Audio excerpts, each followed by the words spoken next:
Nora's news, Nora's news. I practically made this shit up, guys. Hello again, darlings, and welcome to another episode of Nora's news. Crazy me. Sorry. Guys, I have been listening to so much K-pop recently. I just can't get enough. K-pop, of course, is Korean pop music, and the whole songs are for the most part in Korean, with the exception of either a sentence or a word, which is in English. Like, thank you for making it English accessible, but do they know what they're singing about? Like, I wonder. Because, I mean, I don't really know what they're singing about, so, other than, of course, the English word, which is usually pretty out of context for me, and I mean, they usually just repeat it a bunch and then go back to singing in Korean, so I never really know what's going on, but God, they're smiling the entire time, so it looks like fun. Oh, here's a good one. A Russian judge has resigned after it was revealed that he fell asleep during a man's trial, a man that he actually sentenced to 5 years in a penal colony.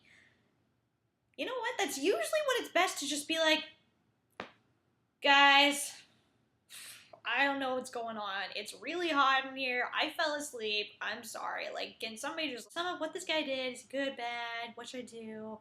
You know, just do like a yay or a nay. Anything. Anything. Instead of just being like, no!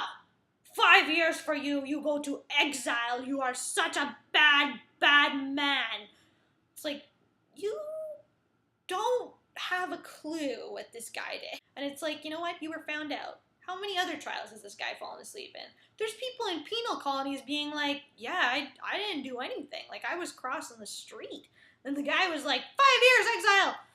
And it's like, oh God, you got the sleeping judge? Shit. These Russians. I'm half Russian.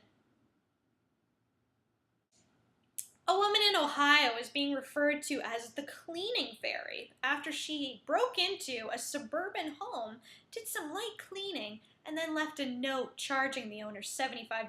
This is an unusual business approach, but you've still got to hand the woman some credit, because this is trying something new. This is innovative. You know what they say? You gotta break some eggs before you put the eggs back in the basket. I'm pretty sure that's a saying. Breaking eggs, what is something about a basket. There's eggs, and then there's a basket. Don't put too many eggs in the basket or you'll break them? Nope, that doesn't sound right. Whatever. Maybe the, like, cleaning lady is actually just, like, an evil genius, and she's like, yes, I must clean everybody's homes to rid them of dust mites, because dust mites are going to take over the world, and then she's gonna build, like, the biggest dust bunny, and just, like, it's gonna kick the shit out of people's cats. I don't know. I can't get in her mind. I wish I could, though, because it sounds like there's some genius stuff going on in there. The Canadian classic Anne of Green Gables has been re-released in the States. Anne of Green Gables is, of course, about a young carrot-top spitfire from the 19th century.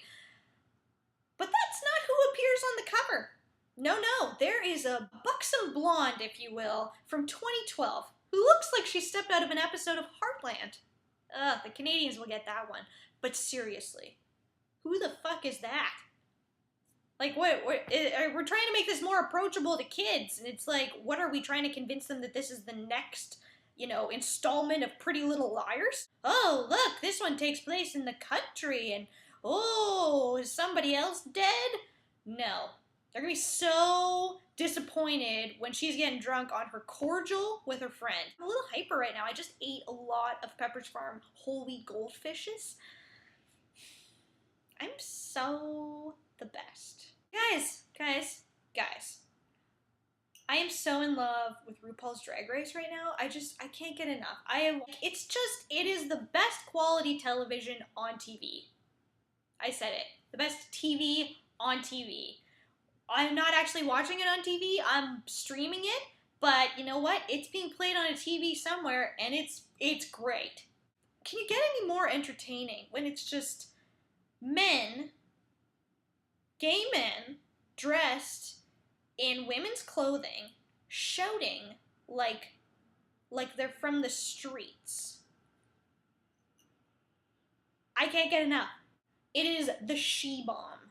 It is the quintessential she-male to my female. I love it. They're serving up fish on a platter, and I'm eating that salmon. I'm eating it raw, sushi style. Amazing news, guys. I've got some amazing news for you. Amazing news. Savor it. Ooh, it's amazing. Oh, feels good. Yes. Okay. Did you know that Dr. Seuss himself, none other, Dr. Susie. Susie. I like to call him Susu. I don't know. I don't actually like to call him Dr. Susu. Like, that would be weird. His name's Dr. Seuss. Get it right. Okay. Dr. Seuss himself actually inspired the Cat in the Hat. I had no idea. But he inspired the Cat in the Hat because he had an amazing hat collection. Did you know this? I didn't know this. He apparently wore, like, all these specialty hats to random parties around the house, and he would just put on one of these hats and become inspired. He was just like, holy shit, I'm inspired right now. I'm so inspired. I am wearing, oh my god, I'm a cat in a hat. And I must make everything rhyme. I wonder if these hats were, like, super tight. I want to see whether I can make up some rhymes.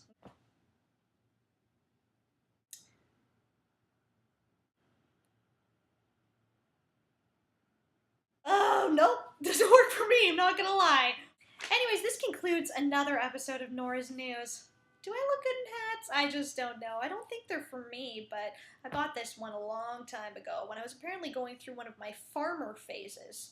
And of course, this concludes another episode of Nora's News. Thanks so much for tuning in, guys, and consider yourself up to date.